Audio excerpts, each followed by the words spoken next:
What were some of your key learnings from the event? Yeah, maybe if I start, well, first of all, I found it really interesting to start from really research, which has been done, and then to discuss it with a group of service leaders. And yeah, it's a brand new topic, and lots of opportunities, lots of risks.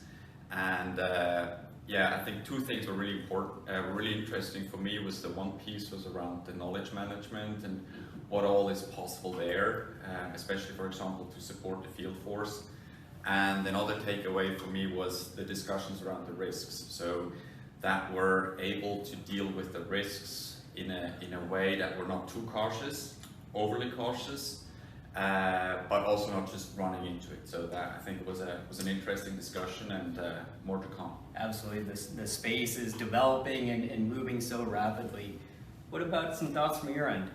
Yeah, I found it really exciting and interesting. It's a very stimulating area. It's a new frontier. I think really we're faced now with in the service industry with huge new possibilities, enabling us to be more successful, to do things better for our customers, to do it more productively, efficiently, and more fun for our employees, if we do it in the right way.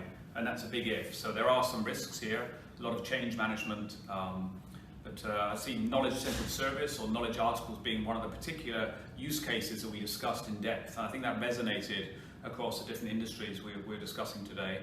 So I'm excited to see that one. I think that's a great proof of concept for us, leveraging knowledge and really changing and transforming from organizations that are expert knowledge-based and more to an enabled service business with knowledge articles available at the fingertips.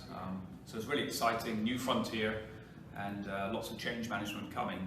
But we're starting the journey, and today was one of the first steps. Absolutely. Well, thank you so much for the time today, gentlemen.